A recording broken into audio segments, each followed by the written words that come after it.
we've run out of water already.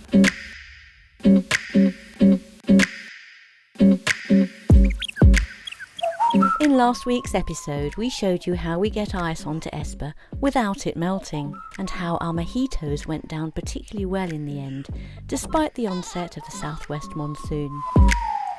We left our Shillong and arrived at Koh Yai, and Jamie showed off his beautiful curves in his new skin suit.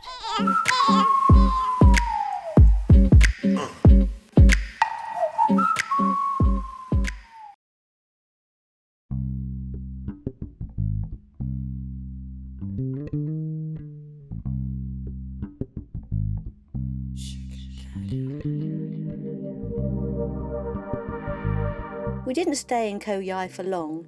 We were returning to the island of Phi Phi, where we were due to hook up with our very first Patreon friend, American McGee.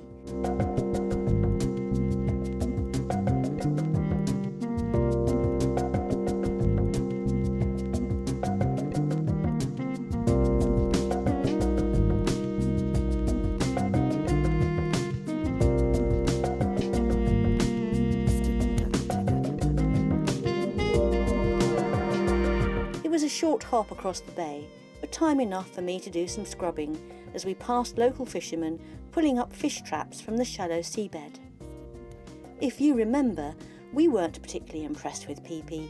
It is where we had struggled to anchor in hectic Tonsai Bay in the south, but American assured us the anchorage on the northeast tip was altogether quieter and prettier. Within half an hour of dropping the hook, a large, rusty old barge had rammed into the back of Esper. So, just like that? Yep, literally just like that. And we don't have any footage, obviously, but what exactly happened? Well, you were down below and I was up in the cockpit, and this barge went past us slowly. A guy on the front waved at us. I waved back and sat back down, carried on reading whatever I was doing in the cockpit. And out the corner of my eye, I could see this barge hovering behind us. And he was moving really, really slowly, but coming towards us. And I thought, of course, he had the whole thing under control. Looked up, and he's got this big ramp at the front, and I could just see this thing coming really slowly towards Esper, like this, until eventually and smashed into the back of our metalwork. Didn't you say to me afterwards that you thought he engaged forward instead of reverse? Well, yeah, I mean, it was all a confused moment, but yeah, I thought, because I shouted at him and the guy on the front then shouted to the skipper, that he had, I thought he was obviously trying to reverse. I mean, who knows what was happening. Of course, we later found out he actually had a gearbox problem, but this was obviously him trying to put the boat in astern and couldn't. And so the current just pushed him forward. Okay, yeah. Okay, all I can say was down below, Millie and I heard and felt an enormous thump. And we thought, my God, something really bad's happened. Yeah, and something bad did happen. And then, as you'll see in the next clip, we were completely confused and speechless and sort of in shock.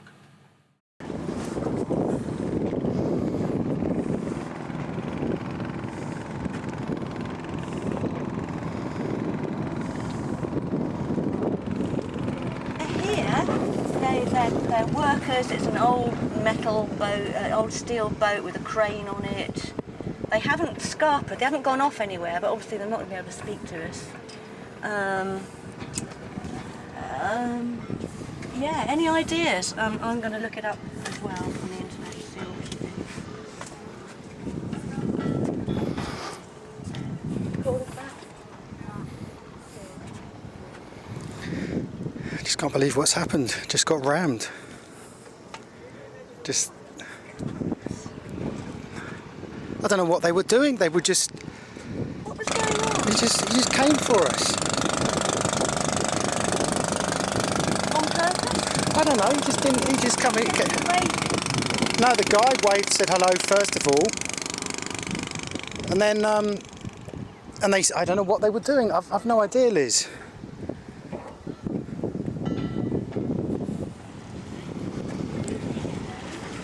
that's very kind of those guys on the Dream Yacht charter boat who've come to see what went on, and they said they'd come back tomorrow and check. Damage report, they hit the starboard, well, they hit the porter boat, so let's start with that. They've broken all of the seats, which folded upwards, and it's damaged the underside as well, and has bent these cup holders here. The starboard davit took most of the hit, and that pushed it into the boat, so we have a bent push pit. I don't know if you can see that on there, but this has buckled slightly and it's all come into the boat, which means it hit the box here, so the hinge went on the box. I can't feel if there's any damage to the paintwork. Again, this one here has been bent so that it's over to one side. The davits themselves, we've got a crossbar which supports the two together, and that seems to have bent at the 2 points at which it's bolted between the two.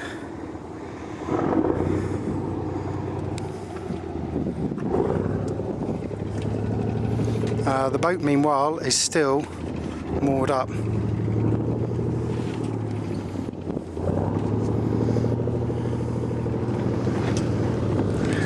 Proof that it doesn't matter if you put your anchor ball up, as we always do when we're at anchor, and we even had our AIS on as well, so this drive to get yachties, foreign yacht boats in Thailand to keep their AIS on to prevent accidents has proved completely worthless.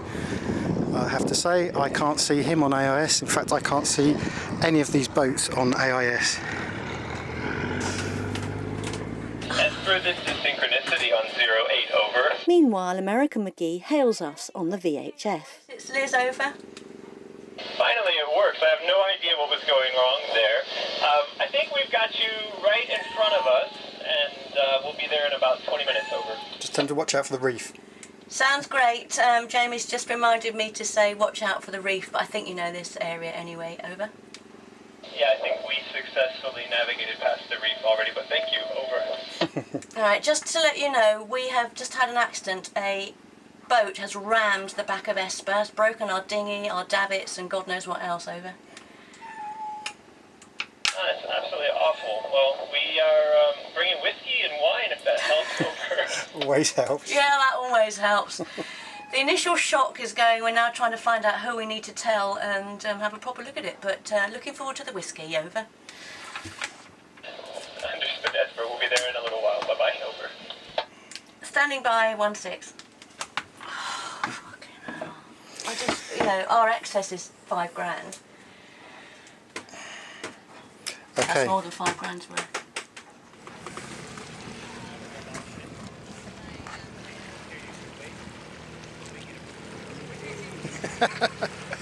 Ahoy! We just tie up on the back here? I think you might have problems getting on. If you come along the side, Okay. and then we'll drop the dinghy back. American and his old friend Alicia make their way over to Esper, where we welcome them on board. Welcome aboard. Thank you. Hi. Hello. Bearing gifts. We do video Yeah. everything.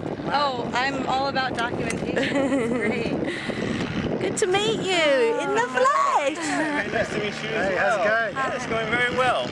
Alicia? Alicia, hi, Alicia. I'm Jamie. Jamie. Hi, Liz. And I think you guys have figured out my name really is American. It really is, isn't it? So keep writing A. With the shock of the accident slowly subsiding, we crack open that whiskey and chat with American Alicia as the sun sets across an otherwise tranquil anchorage.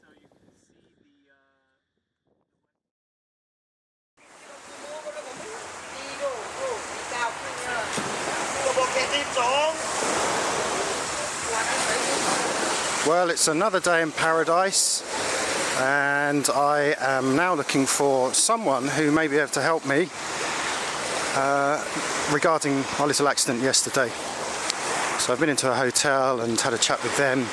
They seem to think another hotel is in charge of the boat, so I'm going to try this other hotel And the group of guys I just showed you then are the longtail operators. If necessary, I'm going to take a longtail around to the main police station in the centre of Pipi Don.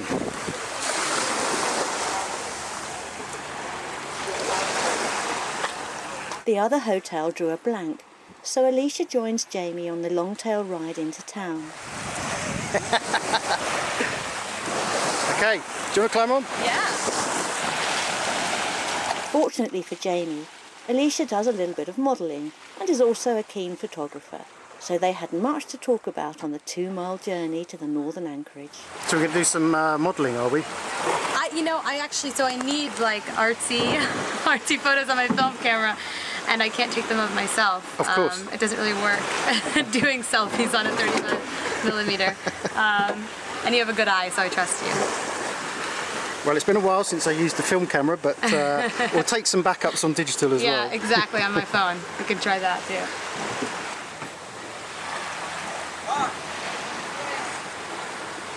So, longtail to Tonside Bay, we've decided that we're not getting anywhere here. We're finding out who operates the Ro-Ro that knocked us yesterday, so we're going to take a little ride into Tonside, which is the main part of Pipi Don.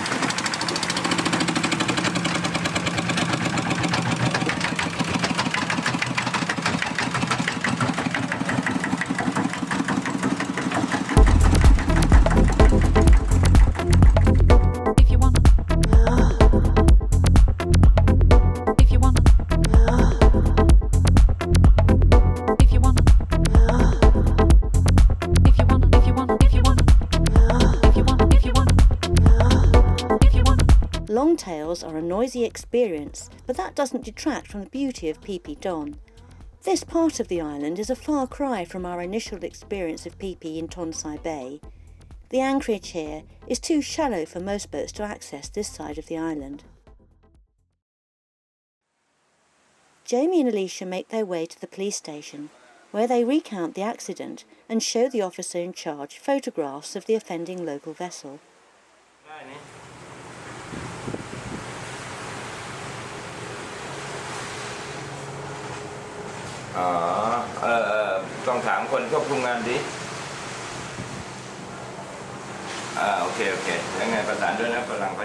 Meanwhile, we contact Gia, manager of PSS Shipyard in Satoon, who is able to help explain not only our predicament, but also that we are not visiting tourists, but yachties here for the long haul.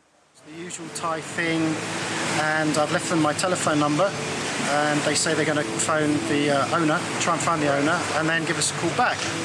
We've also left Gia's number as well from PSS, who's been fantastic in this, and he's really helped out. So, funny thing was, when I got here and I walked into the office, I asked for the manager, and I was pointed to a policeman just sitting up there strumming a guitar, taking it nice and easy. It's so Thai. After leaving Espastori in the hands of the local police, Jamie left, thinking he would probably never hear from them again. Cruising friends and other local yachties told us to chalk it up to experience and write off any claim for compensation. So Jamie and Alicia left the police station with no expectations. On their way back to the Longtail, Alicia visited some local tourist shops where she bought presents for friends back home in the States, while Jamie took in the view.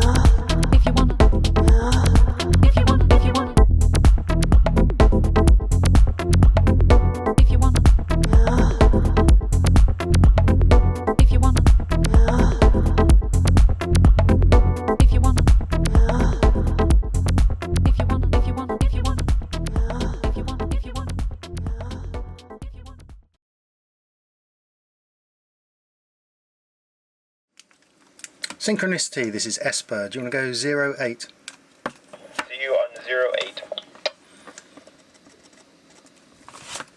Synchronicity, this is Esper. How's it going? Hey guys, we we wanted to know if you're interested in coming over for drinks, and then maybe we're going to shore to get dinner. Over. Yeah, okay, that sounds great. We also have a couple of little plans to discuss as well. Liz has been looking through the pilot guide, which may be of interest to you. So, and we think we've had a bit of a follow-up on the police as well. But we'll tell you more about that, and yeah, we'll definitely be up for that. Great. What time would you like us to come over and pick you up? Over. Liz? Oh, I'm ready whenever. Whenever, really. We're both pretty much ready. We'll bring some cold ones. Great. I'll be over to grab you guys in a few minutes. Over. Great. Look forward to it. Back to 1-6. Of course, with a broken dinghy, we now had no means of transport ashore, but that's not strictly true since we do carry a spare inflatable. In any case, American kindly offered us lifts ashore. When the dinghy rides involve a detour for a few drinks aboard his yacht, Synchronicity, all the better. We're not as shiny and pretty on the outside as you guys are. Should have seen us 2 years ago. Yeah.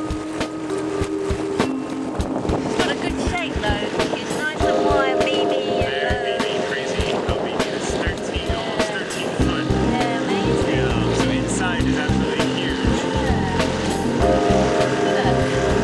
It looks a lot bigger. How Can I get you anything? Would you like a wine, beer? I'll crack open a beer for the time being.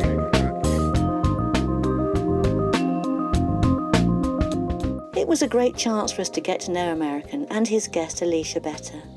Although Synchronicity is 7 foot shorter than Esper, her cockpit seemed designed specifically for sundowners. It's wide with plenty of room to spread out. It's deep, so no chance of toppling backwards, and there are plenty of surfaces to cover in drinks and snacks. This was just as well, since we were treated to an exceptional sunset that evening on the northeast corner of Phi Phi.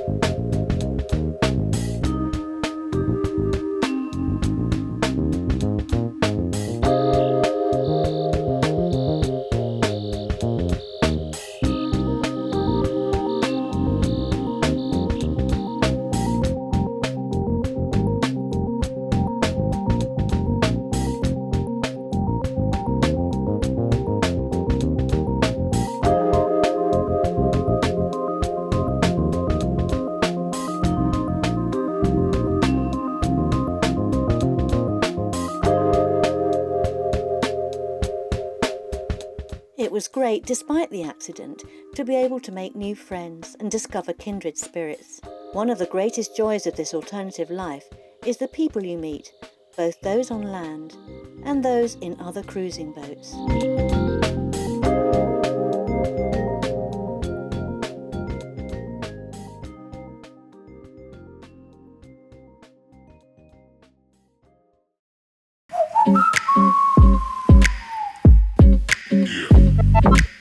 In the next episode, Jamie and Alicia return to the police station, and this time they come face to face with the skipper. In the meantime, don't forget to... Okay, follow the boat. Follow the boat. Follow the boat.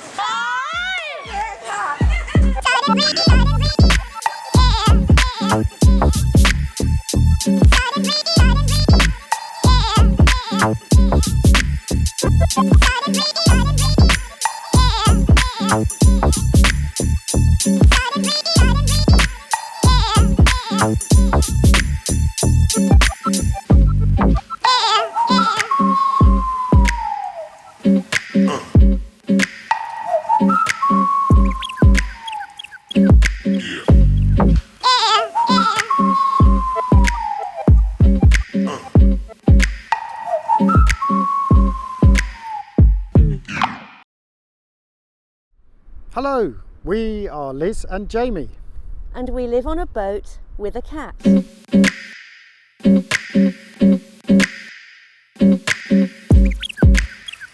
We're telling our story through video. From the highs Look at this little piece of perfection. It's really good. To the lows. I'm getting pissed off because there's stuff going on over the fucking boat. Well, what are we waiting for then? I don't really fancy sailing out into the lightning, and it's completely solid. Well, we're not going to go anywhere until this starter motor's sorted. We don't sugarcoat it. We let you in on all the problems and disappointments, as well as the good stuff. So what's this Patreon all about then, Jamie? Patreon is a place that people can go to support the kind of art that they like. It's a place where you can give your artists a pat on the back. So if you like the stuff we make, you can support us on Patreon by pledging a small amount each time we upload a video. And in return, you get exclusive access to footage that's only available on Patreon. As well as postcards, photos and calendars. Even t-shirts. And how about a week on Esper? And we promise we won't make you do any boat maintenance. Here's how it works. Have a look at our Follow the Boat page on the Patreon website. Sign up and pledge an amount for each video we produce. It's a bit like leaving a tip at the end of a good meal. This can be as little as $2 a video. Each time we upload a video, Patreon does the work and your pledge is automatically sent to us. Don't worry, you can cap the amount you spend each month. So if we bring out 10 videos in 1 month and you've pledged $2 for each one, you don't have to end up with a $20 bill. You can set a monthly limit of, say, $2 or $4 or $100. That's what's so great about Patreon. It's flexible. By the way, we average 2 videos per month, sometimes more, sometimes less. If you like what we do and feel like giving us a thumbs up, that'll be great. And we promise that we will spend the money on improving our videos.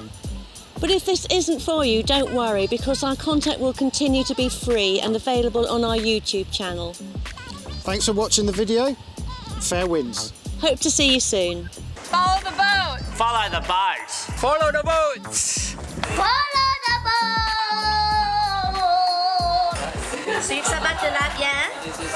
防线场们的帆船。 Follow the boat. Follow the boat.